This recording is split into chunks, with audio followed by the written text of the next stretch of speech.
ఆ ఒక్క మ్యాచ్ కోసం టీ20లో నా రిటైర్మెంట్ వెనక్కి తీసుకుంటానేమో అని అన్న Virat Kohli.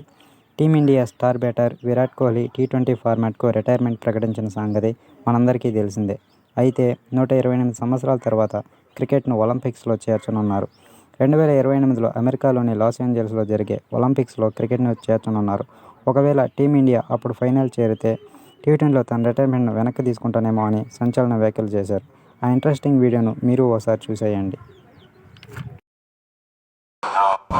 It has got the cricket to a stage where it's called Olympics. I mean, it's a great opportunity for some of our guys and the athletes to be able to taste. We can't coax you out of retirement. Sorry?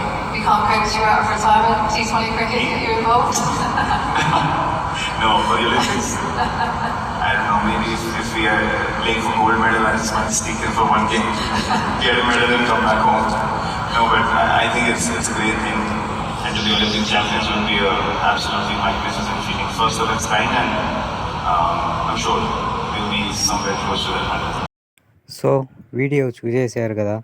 అందులో king Kohli ఏమన్నాడంటే, India ఒలింపిక్స్లో final చేరితే తాను టీ20లో retirement వెనక్కి తీసుకుంటానేమో అని అన్నాడు.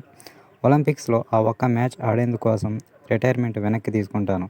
ఒలింపిక్స్లో పతకం గెలవడం అద్భుతమే కదా అని ఇన్నోవేషన్ ల్యాబ్ ఇండియన్ స్పోర్ట్స్ సమ్మిట్లో విరాట్ కోహ్లీ మాట్లాడాడు. అయితే కోహ్లీ వయసు ప్రస్తుతం 36 సంవత్సరాలు. ప్రపంచంలోకెల్లా ఫిట్టెస్ట్ క్రికెటర్. విరాట్ కెరీర్ ఆరంభంలో కాస్త బొద్దుగా ఉండేవారు. ఫిట్నెస్ గురించి తనను ప్రేరేపించడానికి గల అంశాలను గురించి విరాట్ వివరించాడు. క్రికెట్లో కొన్ని కఠినమైన టూర్ల తర్వాత నాకు ఫిట్గా మారాలనే ఆలోచన వచ్చింది. కానీ ఈ విషయంలో మా అమ్మను ఒప్పించడానికి చాలా కష్టపడాల్సి వచ్చింది అని అన్నాడు. ఆమె నా ఫిట్నెస్ చూసి నేను అనారోగ్యంతో ఉన్నాను అనుకుంది. కానీ నా ఫిట్నెస్ గురించి ఈ ప్రపంచమే మాట్లాడుకుంటుంది అని ఆమెకు నచ్చజెప్పాను అని అన్నాడు. ఐపీఎల్ 2025 సీజన్ నేపథ్యంలో విరాట్ ఆర్సీబీ జట్టుతో శనివారం కలుసుకున్నాడు.